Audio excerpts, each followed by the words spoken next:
seniors' graduation issues. So, we'll begin our day in our devotion and Bible study today in the name of the Triune God, the Father, Son, and Holy Spirit. Amen. We'll begin by singing 5 selected verses of hymn 226. You can follow along up on the screen, or you can open your hymnals if you so choose. And the gentleman will be passed around our collection.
What's a reservation?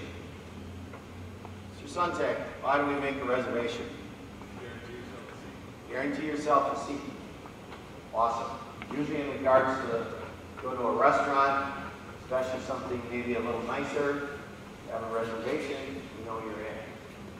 God has invited us, poor miserable sinners, to worship with Him on a regular basis. Leviticus, back in the Old Testament time, he said there's 6 days that you can work. On the Sabbath, you can rest. He gave the Israelites a bunch of rules. Couldn't do this, couldn't do this, couldn't do this. New Testament, as New Testament Christians, it's a little different. After church, you can go to the Brewers game, go fishing, go swimming, go golfing, whatever. God said, hey, I still want some time with you. I want you every week. So in the New Testament, book of Colossians, he says, let the word of Christ dwell in you richly. And in Hebrews, he says, let us consider how we may spur one another on towards love and good deeds.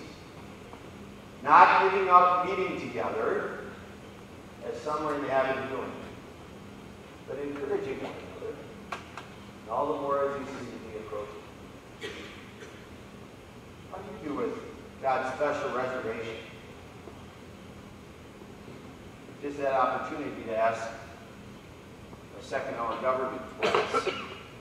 What do you think the percentage of students that attend worship on a regular basis, as defined by Probably 3 out of every 4 times a month. A 4-week month. What do you think the individual said? Mr. Schneider? A louder. 50%. Gary? What do you think the folks in second hour government class here?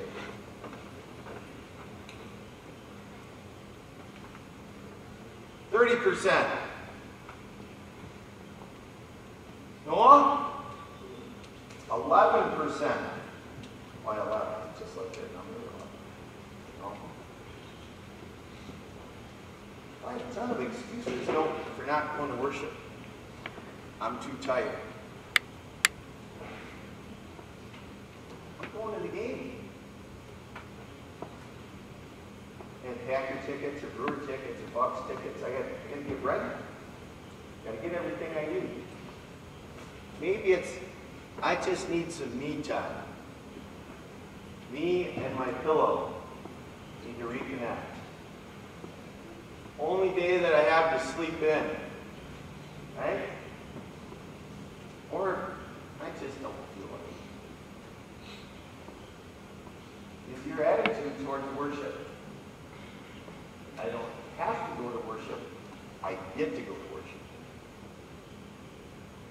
Mr. Hagen was telling me a story this morning. He got to go to the Bucks game last night. He was so pumped about how cool it was, how many points he scored and all that kind of stuff. Just came back. Oh, it was awesome. How often do you come back from church meeting and say, oh, man, the sermon was awesome today? Or do you set your timer like, he's past 12 minutes, you better get done because he just lost me.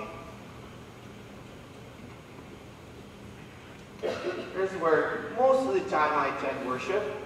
There's some other congregations within the association that I go to. Typically those are in the summer, but I share this with my government class that if you were in the mafia and you'd want to whack me, probably early service before I'm usually up by 6:30, 7 o'clock, 7:15, out to get the paper, a little piece of toast, and maybe a banana, and I'm out the door. Second row, and the Irby family and Anderson family right behind me. That's my worship experience. And like I said, sometimes in the summer, Bethany or pre-meet Saturday night, whatever the case might be. Maybe some of you are wondering, because some of you just don't know. What's worship in the Wells like? Obviously you experience it here a little bit, but, well, we have, it's called a liturgical worship service. Basically what that means is you and I have concerns and we have needs, especially spiritually. We come to God with those needs and God talks to us. First of all, in our service, we confess that we're sinful. Thought, word, and deed, and like we look in the mirror, I'm horrible, Lord. Thank you for letting me be here today. Thank you for sending your son Jesus to die on the cross for me. And after our confession of sins, God encourages us in our lives of Christian service to Him, in my case, towards my wife, my family, my responsibility to my faculty here, and you as my students. God also tells us that we're forgiven, and He promises love and comfort. So it's like, and it's different for you because we have instant communication. But back in the day, my wife lived in California and I lived up in New Orleans. And no one had phones in our rooms. We didn't have cell phones. So there was a payphone on the end of the hallway that my lovely wife would call me, and then someone would say, Strauss, Joy's on the phone, you only got 10 minutes. And then sometimes I would call her on a payphone. Church and worship is like talking directly to God with a group of believers that share the same beliefs and thoughts that you do about receiving. So why church and chapel every morning? Because it's God's personal invitation. He's made a reservation of time for us every day from whatever here, 9:20 to 9:35, and on Sundays. Some of you it's Wednesdays. That's your time to worship Wednesday evening or Saturday night, whatever the case might be. He speaks respond. He reminds us that he loves us and we're forgiven. So we're good, right? Those of us that are regular church attenders, more than the 50%, we're awesome, right? Spot on. The picture is the Pharisee thing. Right? Guy that puffs his chest. Thanks, Lord. I'm in church every Sunday. Hey, you're out now, baby.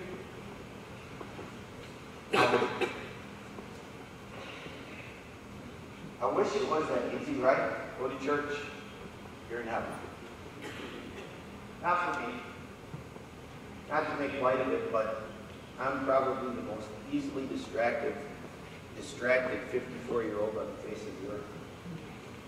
I'll sit at church and watch that fly buzz around, even though it's winter, and I'm thinking, how's that fly alive? It's like 32 degrees out.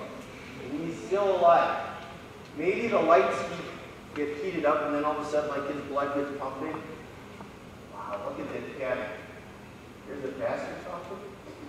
In your word. That's what the devil uses on me. Lord, it used to be the guy behind me, or a couple, well, the Irbies and Andersons don't have children, but across the way, somebody with a baby crying. Now when my daughter comes as one of my grandchildren, like, oh, how come you cry? What's going on over there, Right? You see the old ladies. Sometimes old guys like me, somebody's over across like, if you shut that little kid up, I'm trying to pay attention here. You keep looking and looking, all of a sudden, amen, sermon's done. You didn't hear a word of what he said. We're sinful me. I wonder if Rodgers is playing today. He's going to throw 3 picks, or is it the Aaron Rodgers I've grown to know and love? So the devil's right there, right? You love the Packers more than you love your Savior, you idiot. You can't focus with me for 20 minutes. Or maybe it's a church newsletter. I'm going to read through this, see what happened during the recent Board of Education meeting, whatever the case might be. The devil's right there. I try to focus. I do the best I can. Because that's Jesus having a conversation with me personally.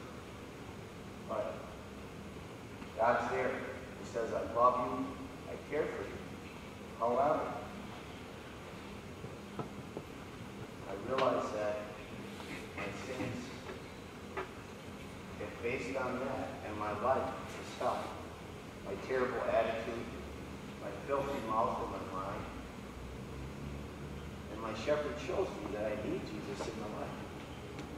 Every day, every minute. I look at that. Heaven really shouldn't be my home. But thanks be to my Savior. That I'm sure of my forgiveness through Jesus. In fact, I can share that with heaven. And I'm sure heaven is my home. Maybe you need to be reassured every time that, hey, you can do this. You can pass your Spanish test, Mr. Strasberg. Yeah, it's not that hard, really. Here, I'm going to help you. Or Algebra 2 with Mr. Hager. That's okay. Here, I'll help you. We'll work it out. Well, you can do it. Maybe your mom and dad, when you first went out driving. Yeah, we got it. Just be patient. We'll start in the parking lot at Shoreland, teach you how to drive stick, clutch in, and shift, and so on and so forth. Same thing here. Jesus knows we're sinful. Hey, we're okay. Guys, just listen to me. Come and worship with me. Let me build up your faith through the servants I've chosen. But when we choose not to, that's not important. Or stay away. We don't have time then for our faith to be watered and strengthened. If you would please then, let's close today. Asking the Heavenly Father to make sure that we make time for worship. Follow along and read with me, please. Now we pray.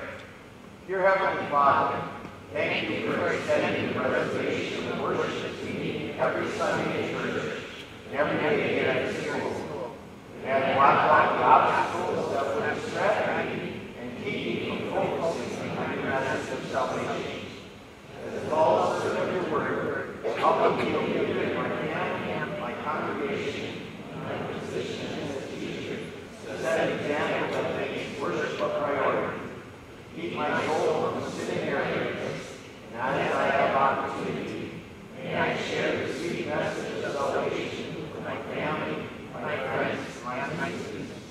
In Jesus' name we pray. Amen. You might be thinking, Mr. Strutz, you forgot to change it. I just thought of that. Maybe I should have. But as I just thought, well, you look stupid now. Really, God calls each of us as servants. Maybe the only thing that changed to share the sweet message of salvation with my fellow students. So maybe you know someone that you're sitting next to, that's your locker buddy, that maybe isn't as faithful in church as they should be, or maybe legitimately has questions. Hey, what's all this Jesus stuff about? Share it with them. It's okay. Any announcements? If not, seniors, you stay. Juniors, sophomores, freshmen, you're off to your homework schedule. Have a great day.